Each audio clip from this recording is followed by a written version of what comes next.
Hello friends, pregnant ladies pregnancy సమయంలో తీసుకోవాల్సిన good foods, అలాగే అవాయిడ్ చేయాల్సిన ఫుడ్స్ ఏంటో మనం తెలుసుకుందాం. మిల్క్ ప్రోడక్ట్స్లో మిల్క్, కర్డ్, పన్నీరు వీటిలో కాల్షియం, ప్రోటీన్ ఉంటుంది.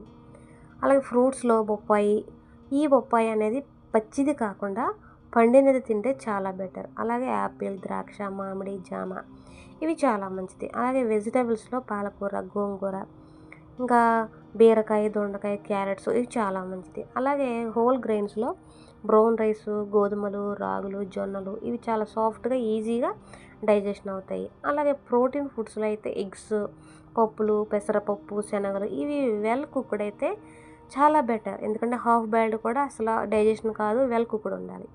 అలాగే డ్రై ఫ్రూట్స్లో బాదం, వాల్నట్స్, కిస్మిస్ ఇవి లో క్వాంటిటీలో తీసుకోండి. అలాగే వాటర్ అనేది ఎక్కువగా తాగండి. శరీరానికి తేమ ఉండటానికి, అలాగే మలబద్ధకం తగ్గించడానికి వాటర్ అనేది చాలా బాగా యూస్ అవుతుంది. వాటర్ ఎక్కువ తాగండి. ఇంకా అవాయిడ్ చేయాల్సిన ఫుడ్స్ ఏంటంటే పచ్చి బొప్పాయి, ఇంకా పైనాపిల్ ఫ్రూట్ ఇవి రెండు కూడా గర్భాశయ కండరాలను కుదించవచ్చు.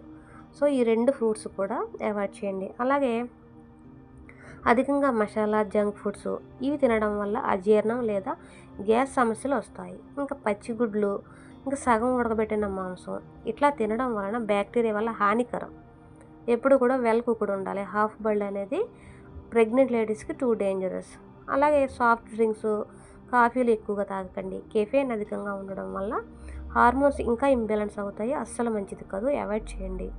ఇంకా తీపిగా ఉన్న పదార్థాలు, ప్రెగ్నెన్సీ సమయంలో షుగర్ వచ్చే అవకాశం ఉంది కాబట్టి మోర్ షుగర్స్ని అవాయిడ్ చేయండి. అలాగే అవుట్ సైడ్ ఫుడ్ని కంప్లీట్గా అవాయిడ్ చేయండి. ఎందుకంటే కలుషితమైన ఆయిల్, బ్యాక్టీరియా ఇదంతా ప్రమాదకరం కాబట్టి అవుట్ సైడ్ ఫుడ్ ఖచ్చితంగా అవాయిడ్ చేయండి. అలాగే ఒకేసారి కాకుండా హెవీగా తినలేరు కాబట్టి లిటిల్ బిట్గా డే మొత్తంలో 3 or 4 టైమ్స్ తినడం అనేది చాలా మంచిది. అలాగే ఎనర్జీని ఇస్తుంది. ఇంకా ఎప్పుడు కూడా రెస్ట్గా ఉండండి. అలాగే శుభ్రంగా ఉడికించిన ఆహారం తినడం అనేది మెయిన్లీ ఇంపార్టెంట్. అలాగే డాక్టర్స్ సూచించిన folic acid tablets, iron tablets తప్పకుండా రెగ్యులర్గా తీసుకోవాలి.